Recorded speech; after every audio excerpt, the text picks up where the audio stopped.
안녕하세요. 류태영입니다. 한 2, 3년 전쯤인가? 그때 제가 이 책을 읽어드리기로 했었거든요.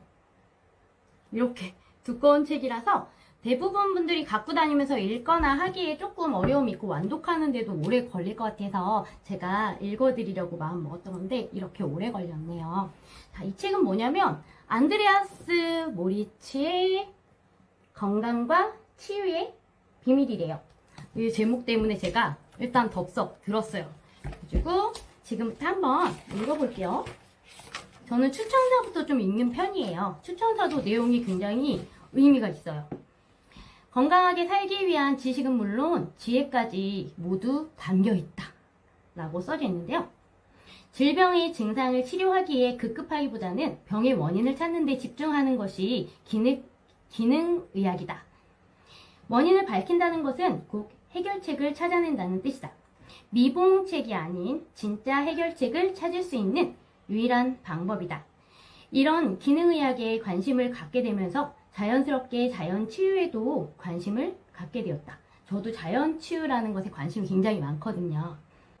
그리고 수많은 관련 서적들을 읽어봤다. 그 중에서도 이 책은 가장 빛나는 책 가운데 하나다. 우리는 몸에 이상이 생기면 병원에서 진단을 받고 진단에 따른 치료를 받는다. 하지만 현대의학은 증상만을 치료하는 학문인 터라 잠시 증상이 완화되었다가 시간이 지나면 똑같은 문제로 똑같은 치료를 반복하는 것이 이 시대의 평범한 환자들의 모습이다. 그런 평범한 환자로 남고 싶지 않다면, 증상 완화가 아닌 진정한 치유를 원한다면 이 책은 병원에 가기 전에 반드시 읽어봐야 할 책이다. 현재 건강하다면 질병이 없는 건강한 삶을 영위하기 위해 반드시 읽어봐야 할 책이라고 하네요. 방대한 분량이지만 그만큼 이 책 속에는 값진 정보들로 가득 차 있다. 읽기 쉽게 쓰여 있으면서도 정보의 밀도가 높아 문장 하나하나, 단어 하나하나도 버릴 것이 없다. 대부분의 의학 또는 건강 정보는 질병에 드러난 부분만을 다룬다. 알레르기를 예로 들면 알레르기의 증상, 원인, 진단, 치료에 대한 정보들을 다루는데 그중 원인을 다루는 정보는 대부분 빈약하다. 다수 질환들의 공식적인 원인은 아직까지 불분명하다라고 되어 있다. 과학의 한계 때문에 불분명한 것이 아니다. 신과 같은 위치에 있는 현대의학이 질병들의 원인은 아직 불분명하다고 하면서 겸손을 떠는 이유는 원인을 꼭 짚어서 밝히기 어려운 입장에 기인하는 경우가 대부분이다. 복잡한 이해관계가 얽혀있기 때문이다. 그러나 이 책은 다르다. 알레르기면 알레르기, 암이면 암에 대해 최대한 객관적인 정보를 제공한다. 식품업계가 두려워 탄산음료의 위험을 덮고 넘어가지 않는다. 축산업계와의 이해관계에 얽혀 가공육에 면죄부를 주지 않는다. 현대의학을 소나기에 쥐고 조종하는 부패한 제약업계의 이면을 드러내는 것도 주저하지 않는다. 하지만 이 책의 가장 소중한 가치는 독자들로 하여금 인간으로서의 존엄성을 회복하고 자기 자신을 사랑하는 존재로 이끄는 힘이다. 부조리에 분노하고 비판하기보다는 저자 안드레아스 모리츠 특유의 따뜻함과 부드러움 덕분에 책을 읽어내려가는 것만으로 치유가 시작되는 느낌을 받는다.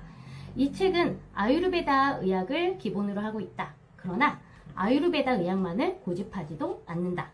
언뜻 보면 사소한 일 같지만 이는 큰 차이다. 한 가지만을 주장하는 편협된 시각으로부터 무언가를 배우는 시대는 이제 지났다. 우리는 정보가 넘쳐나는 시대에 살고 있다.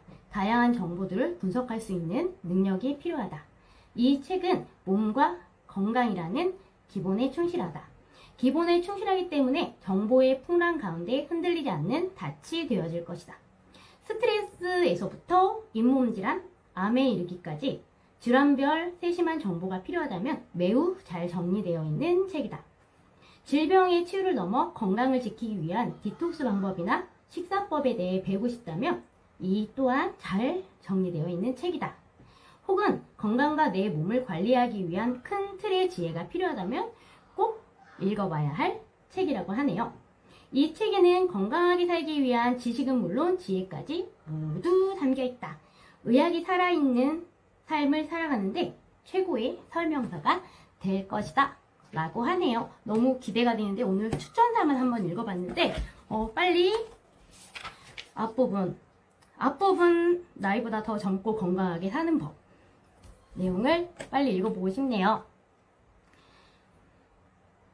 그러면 다음 시간에 또 제가 책을 읽어드리러 오겠습니다.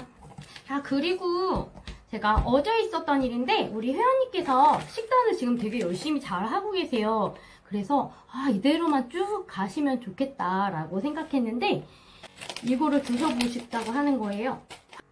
황태 껍질 튀각을 이용해서 식사 대용으로 조금 드셔서 다이어트 효과를 좀 보고 싶다고 하시는데 단백질이 한 번 드시는 양에 14g이 들어있어요. 14g 들어있는 건 너무 좋은데 지방이 10g 정도 들어있더라고요. 10g이면은 하루 섭취량의 약 20% 정도가 되더라고요. 그런데 지금 현재 식단이 지방이 굉장히 낮은 식단이었어요. 그래서 얘를 황태 껍질 튀각을 식사 대용으로 꾸준하게 먹을 경우에는 건강에 엄청 나쁘지는 않지만 그래도 체지방이 좀 많이 감량하는 데는 조금 속도가 많이 더디지 않을까 그런 생각을 했고요. 그리고 그런 거는 제가 또 먹어봐야겠다 생각하고 제가 뜯어서 많이 먹었는데요. 정말 맛있어요. 맛있어서 많이 먹었고 그리고 먹어보고 너무 짜거나 이제 맛이 너무 자극적이면 그런 습관을 들여서 좋을 거는 없기 때문에 제가 먼저 먹어봤는데 맛있어요. 그 성분은 꽤 좋은 편인 것 같아요. 하지만 제가 예전에 많이 먹던 제품이 있거든요. 얘도 황태로 만든 건데 아까 이거 같은 경우에는 황태 껍질을 튀겨서 만든 스낵 튀각인데 얘 같은 경우에는 황태 살 델리황이죠. 이거 아시는 분은 아실 거예요. 황태 살을 바삭바삭하게 만들어서 스낵처럼 먹을 수 있게 한 건데 얘가 단백질이 한 번 드시는 양에 아까랑 비슷하게 12g이 들어있고요. 지방은 하루 권장 섭취량의 1%가 들어있네요. 그래서 이런 거 같은 경우에는 조금 심심할 때 하나씩 이제 주워 먹거나 아니면 식사 대용으로 한 번씩 드셔도 더 도움이 될 것 같아요. 그래서 이거를 한번 권해드려 보고 싶어요.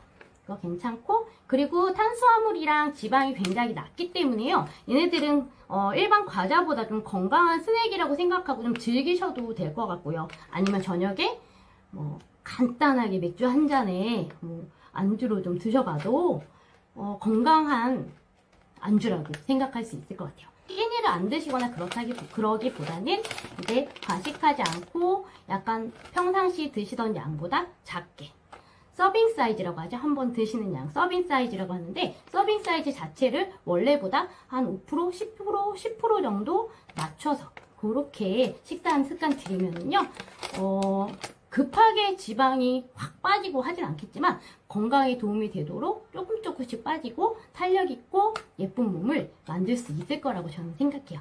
무엇보다도 다이어트 시기를 정해서 확 이제 다이어트 했다가 이제 어느 정도 빠졌어 하고 이제 예전의 생활로 돌아가시고 이제 많이 막 드시고 자극적인 것도 막 즐기시고 하시는 분도 있는데요. 그렇게 하면 사실은 크게 의미는 없어요. 많은 에너지를 투자하고 다시 돌아가거나 아니면은 전보다 조금 더 별로 좋지 않은 상태가 될 수도 있고 그렇기 때문에 너무 바싹 다이어트를 하는 것보다 약간은 시나브로 조금씩 5%, 10% 정도씩 자기가 원하는 식단으로 가면서 꾸준하게 지속할 수 있는 그런 선택을 하는 게 좋지 않을까 저는 그렇게 생각하고 있고 그렇게 했을 때 다이어트 했을 때 유지도 훨씬 잘 되는 것 같아요.